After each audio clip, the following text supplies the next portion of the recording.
ഇറാനിലെ തെരുവുകളിൽ ഇന്ന് മുഴങ്ങിക്കേൾക്കുന്നത് കേവലം സാമ്പത്തിക പരാധീനതകളുടെ രോദനമല്ല, മറിച്ച് ദശകങ്ങളായി അടിച്ചമർത്തപ്പെട്ട ഒരു ജനതയുടെ രാഷ്ട്രീയ മാറ്റത്തിനു വേണ്ടിയുള്ള ഗർജനമാണ്.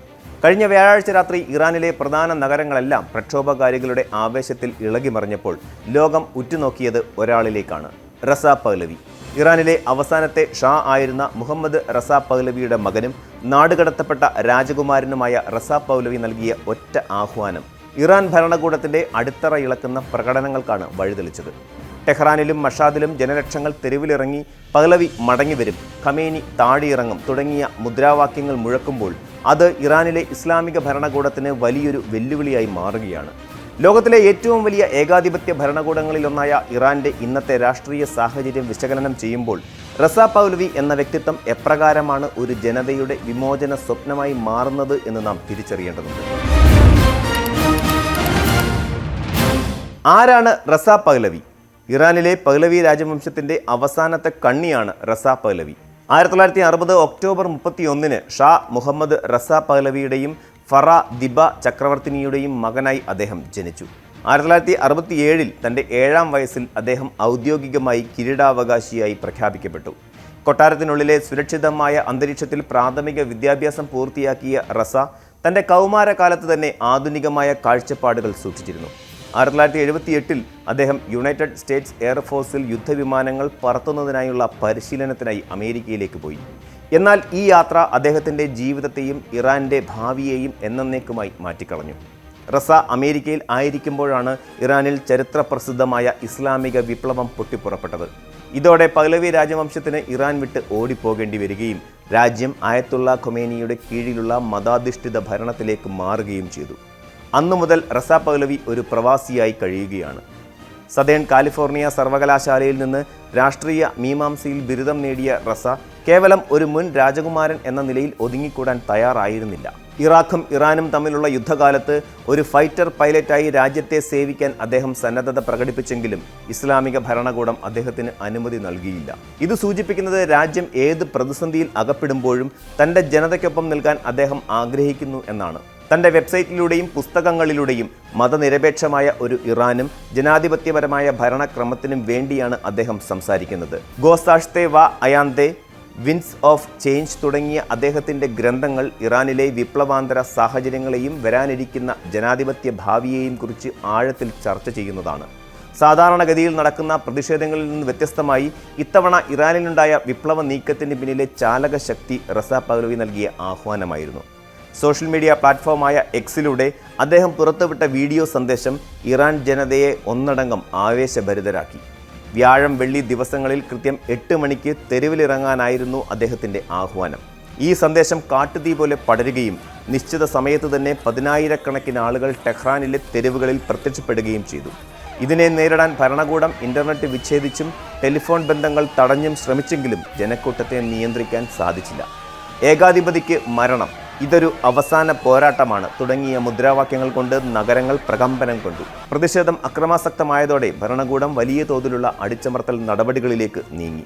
എന്നാൽ ജനങ്ങളുടെ പ്രതിഷേധം മതാധിഷ്ഠിത ഭരണകൂടത്തോടുള്ള കടുത്ത അമർഷത്തിൻ്റെ പ്രതിഫലനമായിരുന്നു. 1979 മുമ്പുള്ള ആധുനിക ഇറാനിലേക്ക് മടങ്ങാനുള്ള ആഗ്രഹം പല പ്രകടനങ്ങളിലും പ്രകടമായിരുന്നു. സുപ്രീം നേതാവ് അലി ഖമേനിയുടെ ചിത്രങ്ങൾ നശിപ്പിക്കപ്പെട്ടതും ഖാസിം സുലൈമാനിയുടെ പ്രതിമ തകർക്കപ്പെട്ടതും ഭരണകൂടത്തിന് നൽകിയ വലിയൊരു തിരിച്ചടിയാണ്. റസാ പഹ്ലവിയുടെ വാക്കുകൾക്ക് ഒരു വലിയ ജനവിഭാഗം വില കൽപ്പിക്കുന്നു എന്നത് ഇറാനിലെ നിലവിലെ രാഷ്ട്രീയ മാറ്റത്തിൻ്റെ വ്യക്തമായ അടയാളമാണ്. റസാ പഹ്ലവിയുടെ സ്വാധീനം വർദ്ധിക്കുമ്പോൾ സ്വാഭാവികമായും ഉയർന്നു വരുന്ന ഒരു ചോദ്യം അദ്ദേഹം വീണ്ടും രാജാവാകാൻ ആഗ്രഹിക്കുന്നുണ്ടോ എന്നതാണ്. ഇതിനെക്കുറിച്ച് പലതരത്തിലുള്ള തെറ്റിദ്ധാരണകൾ നിലനിൽക്കുന്നുണ്ട്. എന്നാൽ താൻ ഒരു രാജാവാകാനല്ല, മറിച്ച് ഇറാനിൽ ജനാധിപത്യം പുനഃസ്ഥാപിക്കാനാണ് ആഗ്രഹിക്കുന്നതെന്ന് റസ പലപ്പോഴും വ്യക്തമാക്കിയിട്ടുണ്ട്. ഇറാൻ ജനതയ്ക്ക് സ്വതന്ത്രമായി വോട്ട് ചെയ്യാനും തങ്ങളുടെ നേതാക്കളെ തിരഞ്ഞെടുക്കാനുമുള്ള അവകാശം ലഭിക്കണം എന്നതാണ് തൻ്റെ ലക്ഷ്യമെന്ന് അദ്ദേഹം പറയുന്നു. എന്നിരുന്നാലും ഇറാനിലെ പ്രായമായ തലമുറയും വലിയൊരു വിഭാഗം യുവാക്കളും ഷായുടെ ഭരണത്തെ ഇറാൻ്റെ സുവർണ കാലമായിട്ടാണ് കാണുന്നത്.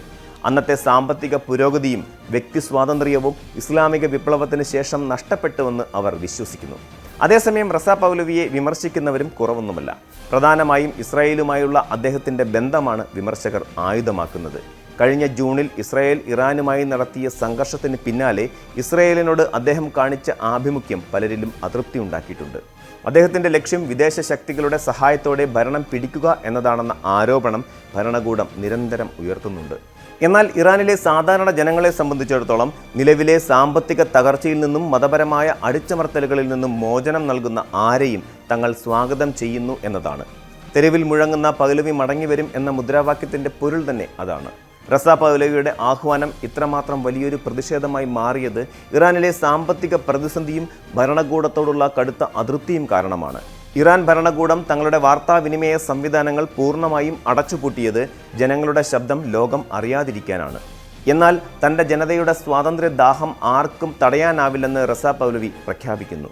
പ്രക്ഷോഭകാരികളുടെ ആവശ്യങ്ങൾക്കനുസരിച്ച് വരും ദിവസങ്ങളിൽ കൂടുതൽ കർമ്മ പദ്ധതികൾ താൻ അവതരിപ്പിക്കുമെന്നും അദ്ദേഹം സൂചിപ്പിച്ചു. ഇത് സൂചിപ്പിക്കുന്നത് പ്രക്ഷോഭം കേവലം ഒരു ദിവസത്തെ പ്രതിഷേധത്തിലൊതുങ്ങില്ല, മറിച്ച് ഇതൊരു വലിയ രാഷ്ട്രീയ വിപ്ലവത്തിന്റെ തുടക്കമാണെന്നാണ്. ചരിത്രപരമായ സാഹചര്യങ്ങൾ പരിശോധിച്ചാൽ നാട് കടത്തപ്പെട്ട ഒരു രാജകുമാരൻ തൻ്റെ രാജ്യത്തിൻ്റെ രാഷ്ട്രീയ ഭാഗധേയം നിർണ്ണയിക്കുന്ന അവസ്ഥ അപൂർവമാണ്. എന്നാൽ ഇറാനിൽ മതവും രാഷ്ട്രീയവും ഇഴചേർന്നുള്ള ഭരണം ജനങ്ങളുടെ ശ്വാസം മുട്ടിക്കുമ്പോൾ ഒരു മാറ്റത്തിനായി അവർ റസാ പഹ്ലവിയെ പോലൊരു പ്രതീകത്തെ ഉയർത്തിപ്പിടിക്കുന്നു. ഇത് കേവലം ഒരാളോടുള്ള ആരാധനയല്ല, മറിച്ച് ജനാധിപത്യത്തിനും സ്വാതന്ത്ര്യത്തിനും വേണ്ടിയുള്ള ആവേശമാണ്.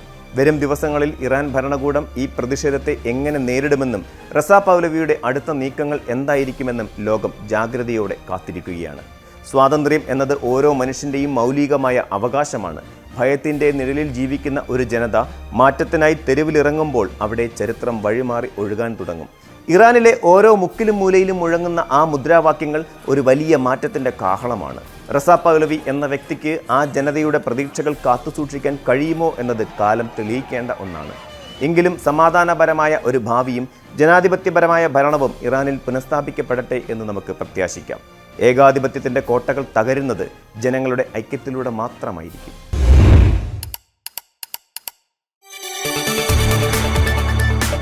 കൂടുതൽ വാർത്തകൾക്ക് news 18 Keralam YouTube channel subscribe ചെയ്യുക.